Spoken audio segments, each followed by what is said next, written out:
Hey guys, Sean here. So today I want to talk about like the last year for Misfits and um, basically what my plans are going forward. So um, my plans personally right now are just to chill. I'm going to stream for the time being, make some videos for you guys, and basically just like field offers, whether it be for like playing, coaching, whatever. So just see what's on the table and kind of weigh what's out there, like I haven't really had a moment like this in my career, maybe barring like that 1 or 2 months after I stepped down from C9, but I wasn't even really planning on playing. So this is a very unique time for me and just wanted to kind of see what's out there. So with that being said, everyone keeps asking like, why does this happen? Well, like, what ended up happening with Misfits? So I just wanted to also run through like what happened with them. So while I do that, I guess I'll just show you guys a few smokes around the map, just to keep you guys entertained. So what ended up happening is after the major, EPL, we come back, everyone does their thing before the major, then the major happens, and we come home, and at this time, Sick, Shazam, and myself are all free agents. We are no longer contracted to Misfits because our contracts expired, but the two Frenchies who signed later than us in the year are still indeed contracted to Misfits. So because of that, there's a really weird dynamic where like we're not really sure what we're doing, and like basically Sick ends up signing with Rogue, and he had like a really good offer and really good players on Rogue, so can't really blame him for that. Like it's like he could see himself building something there, so he goes to Rogue, and that leaves the four of us, right? And there wasn't much communication, honestly. I blame myself a little bit for that. I was kind of just chilling and enjoying the break at the time, and next thing you know, like the break starts ending, and EPL Roster Lock is about to go down, and we're all about to basically sign. We had several offers from different organizations, and Misfits even was kind of messing around with the idea of like maybe potentially resigning us for a little bit, but the Frenchies opted to not sign because they want to play with a French-speaking team, and that's totally understandable, man. Like we had so many weird communication problems, and it was a learning experience for everyone. Like this last year was a crazy time. I've never experienced that on a team, so that was kind of a bummer, but at the same time, it was like we had so many weird problems that I could have never envisioned happening. So I completely understand their decision, and I respect their decision to want to play with French-speaking players because of the problems that we had. So then it ended up being Shaz and myself, and we still could have used the spot, and we still could had like these really good offers where like they're like, dude, you could just get 3 players. But we had such little time, and it was just like, dude, this isn't working out. Like, I don't want to sign with 3 people that I haven't really played with very much, and so I just basically opted to just chill for now, stream YouTube. I'll wait for a good offer to come.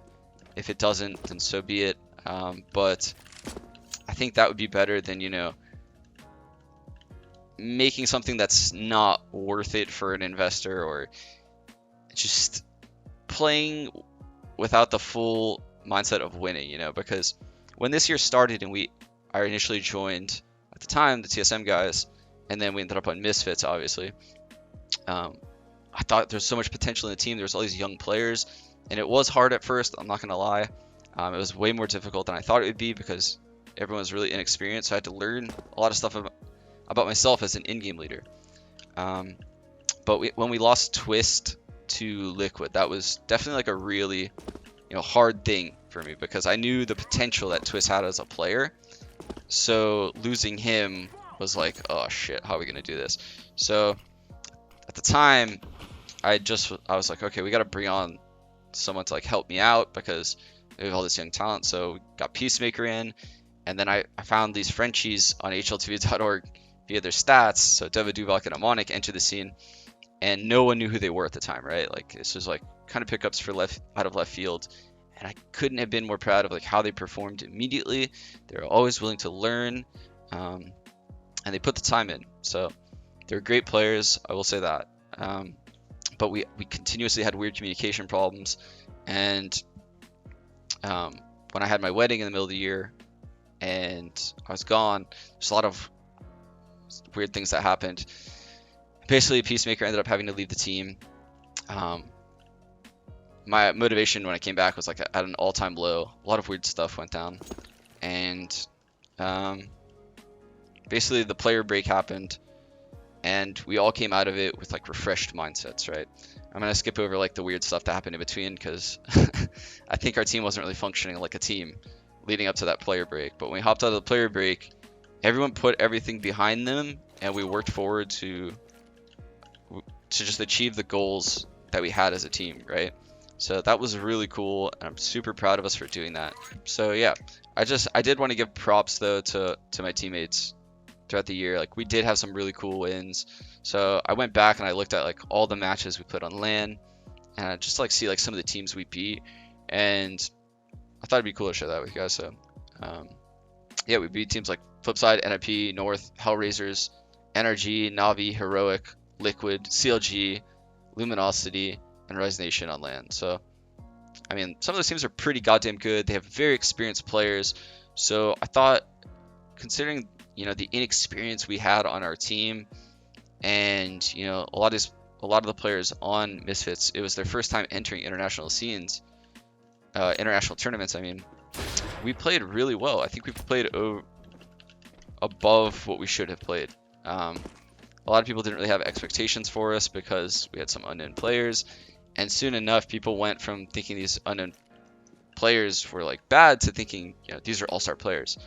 And I think they could be in the future. Like I really do. Like some of the players that we had definitely showed like a lot of potential, and yeah, I'm definitely proud of like some of the things that we accomplished this year. But yeah, so that's pretty much like all I wanted to talk about. So yeah, I think that literally pretty much sums it all up. Was thinking about it. I don't think there's really much else to say. I just definitely wanted to get you guys, you know, up to speed with what I've been up to and what's been going on. Yeah, if you guys have any further questions about it, I'll definitely answer them. Didn't want to delve too in depth here, but I thought I'd give you guys like a broad sense of, you know, where I'm at. But yeah, thanks for watching, guys. Peace.